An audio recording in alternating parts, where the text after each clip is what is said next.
Hello friends. कल हमने किया था अटैचमेंट ऑफ एब्डोमिनल मसल्स। उसमें मैंने आपको बताया था कि इसमें रेक्टस एब्डोमिनस काफी इंपॉर्टेंट मसल है, that is also known as muscle of abs. आज हम करेंगे रेक्टस एब्डोमिनस की covering, that is rectus sheath. Rectus sheath is a covering of rectus abdominis. ठीक है, हमारी मसल है रेक्टस एब्डोमिनस, उसकी कवरिंग है rectus sheath. It is a aponeurotic sheath. Aponeuron से मिलके ये शीथ बनती है। शीथ का मतलब क्या होता है? कवरिंग। एंड रेक्टस क्या है? हमारी मसल का नाम। तो रेक्टस मसल की कवरिंग को हम क्या बोलेंगे? Rectus sheath. रेक्टस शीथ की दो वॉल्स हैं, एक एंटीरियर और एक पोस्टीरियर। उसके बाद हम करेंगे what are the feature of walls of rectus sheath. जो रेक्टस शीथ है उसकी वॉल्स के क्या फीचर हैं, उसकी रेक्टस शीथ के अंदर क्या क्या कंपोनेंट्स आते हैं, क्या उसकी नर्व सप्लाई है, ठीक है, क्या क्या उसके अंदर सब कुछ रहता है, एंड कैसे फॉर्मेशन होती है रेक्टस शीथ की। ठीक है, तो इसकी दो वॉल्स है, एंटीरियर और posterior. Anterior wall, it is complete covering the muscle from end to end. जो एंटीरियर वॉल है वो पूरी मसल को कवर करती है एंड तक, स्टार्टिंग से लेकर एंड तक एंटीरियर वॉल जो है वो रेक्टस मसल को कवर करती है। इट्स कंपोजिशन इज वेरिएबल, मतलब ये जिन चीजों से बनती है वो वेरिएबल है, लाइक हर एक पार्ट में अलग चीज से बन रही है। तो इसके बारे में अभी पढ़ेंगे जब हम फॉर्मेशन ऑफ रेक्टस शीथ पढ़ेंगे। उसके बाद firmly adherent to tendinous insertion of rectus muscle. जो रेक्टस मसल है उससे क्या होता है? अच्छे से इसके इंटरसेक्शन पर फर्मली एडहेरेंट, मतलब काफी अच्छे से चिपकी हुई होती है। ठीक है, उसके बाद है हमारी पोस्टीरियर वॉल। पोस्टीरियर वॉल जो है ये कंप्लीटली कवर नहीं करती है, ठीक है, ये कुछ पार्ट को ही कवर करती है, that is above the costal and below the arcuate line. हमारा एक डायग्राम है, मैं आपको अगले पेज पे दिखाऊंगी। उसमें क्या है, हमने उसको डिवाइड कर दिया है। ठीक है, अपने एब्डोमेन हमारा है, उसके 9 पार्ट्स है, उसको हमने क्या कर दिया? डिवाइड कर दिया। तो जो coastal line and arcuate line है उसके ऊपर और आर्कुएट लाइन के नीचे, कोस्टल लाइन के ऊपर और आर्कुएट लाइन के नीचे जो पोस्टीरियर वॉल है वो कवर नहीं करती है। Its composition is uniform, because ये सिर्फ एक पार्ट में कर रहा है एंड इसकी कंपोजिशन क्या रहती है? Uniform. It is free from the rectus muscle, मतलब ऐसे रेक्टस मसल से एकदम जुड़ी हुई नहीं होती है, उससे फ्री होती है। ठीक है, उसके बाद हमने देखना है formation of the walls above the coastal margin. देखो ये हमारा ये डायग्राम है, ठीक है, ये जो वर्टिकल लाइंस है ये क्या है? Rectus muscle, and these two lines horizontal ones are, one is costal muscle and other is the arcuate line. Arcuate line is curved line. Okay, तो सबसे पहले हम पढ़ रहे हैं फॉर्मेशन ऑफ वॉल्स, मतलब कि जो इसकी एंटीरियर वॉल है और पोस्टीरियर वॉल है वो फॉर्म कैसे होती है। तीनों केसेस में पढ़ेंगे। Above costal muscle, above costal margin, then यहाँ मार्जिन आएगा, ठीक है, दिस इज मार्जिन। ठीक है, तो हम सारे पढ़ेंगे। सबसे पहले हम पढ़ेंगे above costal margin, then between costal margin and arcuate line, and then below the arcuate line. अब हमने क्या पढ़ा था? जो एंटीरियर वॉल है, जो रेक्टस शीथ की एंटीरियर आगे वाली वॉल है वो कहाँ पे होती है? मसल को कंप्लीटली कवर करती है, मतलब रेक्टस मसल को अबव कोस्टल मार्जिन भी कवर करेगी और बिलो आर्कुएट लाइन भी कवर करेगी। पर जो हमारी पोस्टीरियर वॉल है वो कहाँ करती है? Between costal margin and arcuate line, वो सिर्फ इस पार्ट में कवर करेगी। ठीक है, तो एंटीरियर वॉल जो होती है वो किससे बनती है? एक्सटर्नल ऑब्लिक की एपोन्यूरोसिस से। ठीक है, जो एपोन्यूरोस निकलते हैं एक्सटर्नल ऑब्लिक मसल्स में से, उसकी एपोन्यूरोसिस से क्या बनती है? Anterior wall above the coastal margin, मतलब जो इस एरिया में है वो कैसे बनेगी? Above costal margin. यहाँ पे जो है ये वाला पार्ट है, यहाँ पे क्या?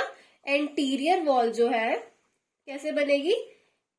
एक्सटर्नल मसल्स की एपोन्यूरोसिस से। ठीक है, उसके बाद posterior wall, it is deficient.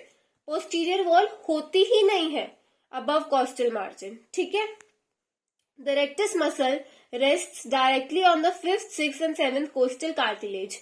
जो रेक्टस मसल है वो डायरेक्टली रेस्ट ऑन कहाँ करती है? 5th, 6th, 7th and 5th, 6th and 7th costal cartilage पे। मतलब कि अबव कोस्टल मार्जिन यहाँ पे हमारी रेक्टस शीथ नहीं है पोस्टीरियरली, तो वो डायरेक्टली कोस्टल कार्टिलेज पे ही रेस्ट ऑन करती है हमारी रेक्टस मसल। उसके बाद हम पढ़ेंगे between the coastal margin and arcuate line. यहाँ पे एंटीरियर वॉल भी है एंड पोस्टीरियर वॉल भी है। हमने क्या पढ़ा था कि जो एंटीरियर वॉल है उसकी कॉम्पोजिशन क्या है? उसकी कॉम्पोजिशन वेरिएबल है, तो मतलब यहाँ पे उसकी जो कॉम्पोजिशन है वो चेंज रहेगी। एंटीरियर वॉल में एक्सटर्नल ऑब्लिक की एपोन्यूरोसिस तो है ही है, साथ साथ anterior lamina of the internal oblique muscle, ठीक है, of the aponeurosis of internal oblique. यहाँ पे एक्सटर्नल ऑब्लिक की एपोन्यूरोसिस तो है ही है, एंटीरियरली अगर देखें तो एक्सटर्नल ऑब्लिक की एपोन्यूरोसिस तो है ही है, साथ ही साथ anterior lamina of internal oblique की एपोन्यूरोसिस से भी बना हुआ है। और इसमें क्या है? इसमें पोस्टीरियर वॉल भी है, तो posterior lamina of the aponeurosis of the internal oblique, ठीक है। ये जो एंटीरियर वॉल जो है वो किससे बनी हुई है? Anterior lamina of the aponeurosis internal oblique, and जो पोस्टीरियर वॉल है वो किससे बनी हुई है? Posterior lamina of the aponeurosis of internal oblique, ठीक है। इंटरनल ऑब्लिक से ही बने हैं यहाँ पे। जो between costal margin and arcuate line है वो किससे बने हुए हैं? इंटरनल ऑब्लिक से। तो क्या होता है, जो इंटरनल ऑब्लिक की एंटीरियर वॉल है उसमें anterior lamina of aponeurosis of internal oblique है, और जो पोस्टीरियर वॉल है उसमें posterior lamina of aponeurosis of internal oblique है, ठीक है। और किससे बनती है ये? यहाँ पे एपोन्यूरोसिस ऑफ ट्रांसवर्सिस मसल हमने पढ़ी थी, ट्रांसवर्सिस मसल, उसकी भी एपोन्यूरोसिस से यहाँ पे बनती है posterior wall. Below the arcuate line के अब नीचे की हमने देखना है। यहाँ पे भी पोस्टीरियर वॉल नहीं होती है। एंटीरियर वॉल कैसे बनती है? Aponeurosis of all three flat muscles, aponeurosis of all three flat muscles of abdomen की जो क्या है? फ्लैट मसल्स है। हमने कल पढ़ी थी flat muscles and vertical muscles. तो फ्लैट मसल्स में कौन कौन थी? External oblique, internal oblique and transverse abdominis. और वर्टिकल मसल्स में कौन कौन सी थी? पिरामिडलिस एंड रेक्टस एब्डोमिनस।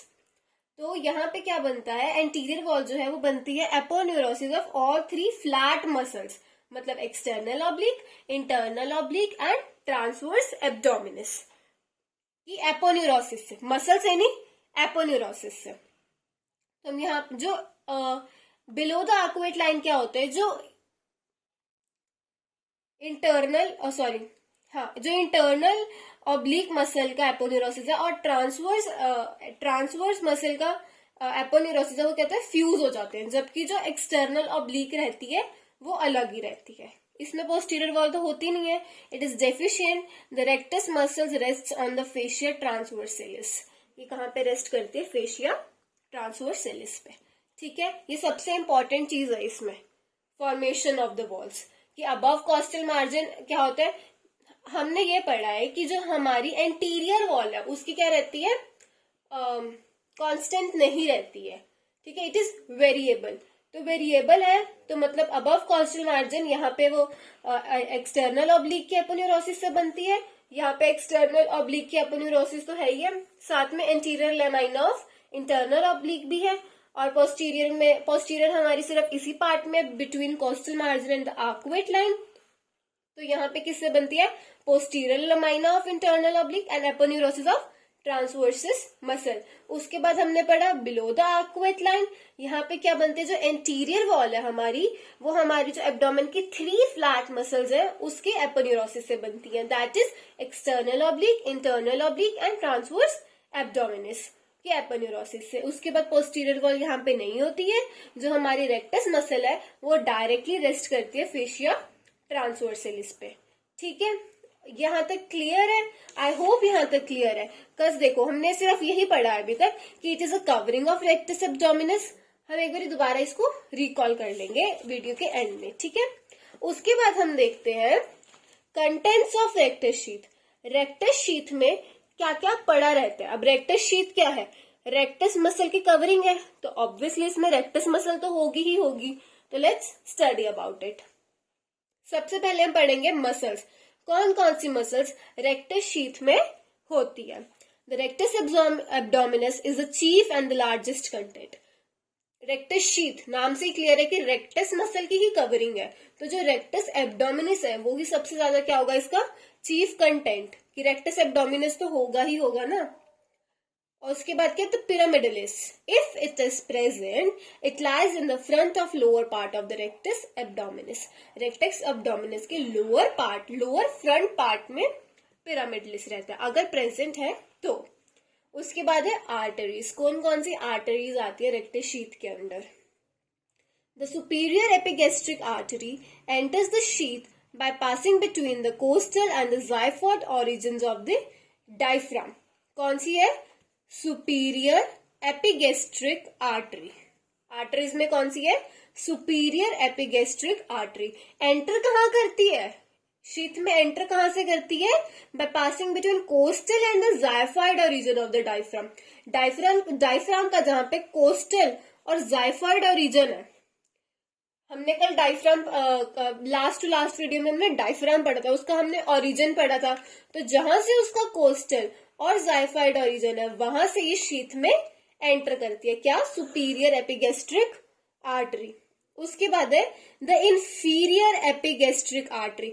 आपने सिर्फ ये याद रखना, आर्टरी इसमें एपिगैस्ट्रिक है, सुपीरियर भी इंफीरियर भी। सुपीरियर कहां से एंटर करती है, जहां से डायफ्राम का कोस्टल और जाइफाइड ओरिजिन है। उसके बाद इंफीरियर एपिगैस्ट्रिक आर्टरी, ये कहां से एंटर करती है शीथ में, by passing in front of the arcuate line. ये हमने यहां देखी थी आर्कुएट लाइन, आर्कुएट लाइन के आगे से ही ये एंटर करती है, कौन, इंफीरियर एपिगैस्ट्रिक आर्टरी। उसके बाद हमने क्या देखनी है, वेन्स। वेन्स कौन सी है, superior epigastric when and the inferior epigastric when. मतलब पूरी रेक्टस शीथ में सिर्फ एपिगैस्ट्रिक है, आर्टरी भी और वेन भी, सुपीरियर इंफीरियर दोनों, ठीक है। आर्टरी भी superior epigastric and inferior epigastric, and vein भी superior epigastric and inferior epigastric. चलो देखते हैं। Superior epigastric vein accompanies its artery and joins internal thoracic vein, और ये ज्वाइन कर लेती है thoracic vein को, ठीक है। मतलब सुपीरियर एपिगैस्ट्रिक जो आर्टरी है ना, वो सुपीरियर एपिगैस्ट्रिक जो वेन है वो सुपीरियर एपिगैस्ट्रिक आर्टरी के साथ ही आती है और यहाँ पे ज्वाइन कर लेते हैं इंटरनल थोरेसिक वेन को। उसके बाद the inferior epigastric artery vein also accompanies with its artery and joins the external iliac vein। अब आपने इसमें बस ये दो वेन्स का नाम याद रखना है, ये वाली दो, ठीक है। हमें ये तो याद ही रहेगा कि एपिगैस्ट्रिक एंटर करती है इसमें, मतलब एपिगैस्ट्रिक इसमें होती है, ठीक है। ये क्या करती है, जो सुपीरियर एपिगैस्ट्रिक होती है थोरेसिक को ज्वाइन कर लेती है, और जो इंफीरियर एपिगैस्ट्रिक है ये किसको कर लेती है, इलियक वेन को join. I hope it's clear. Let's move to last topic. No it's not last. तो पहले हम नर्व्स पढ़ेंगे, फिर हम फंक्शंस करेंगे कि रेक्टस शीथ का फंक्शन क्या है, ठीक है। नर्व्स, कौन कौन सी नर्व्स इसमें आती है।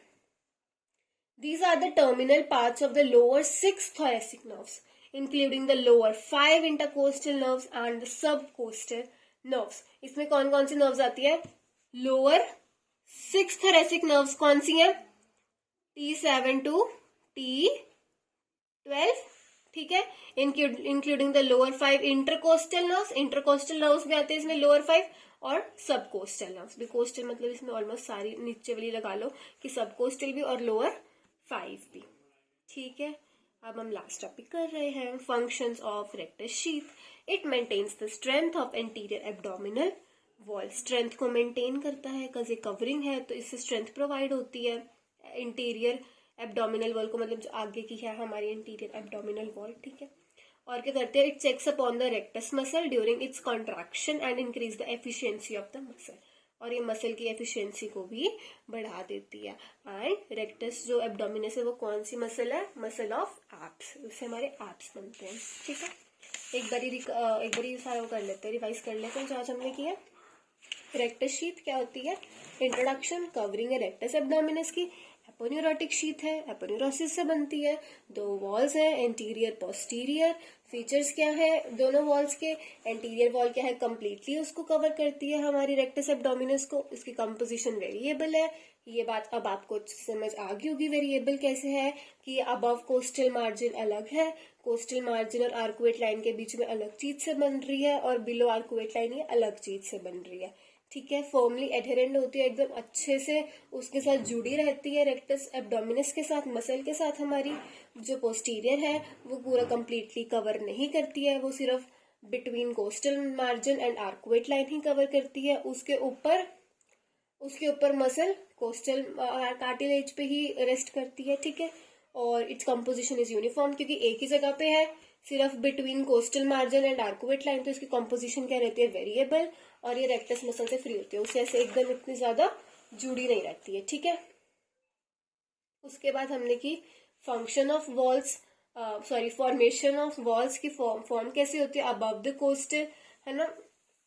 अबव कोस्टल मार्जिन कैसे होती है, एंटीरियर वॉल से होती है। और पहले हम एंटीरियर वॉल का देखेंगे, फिर पोस्टीरियर वॉल का देखेंगे।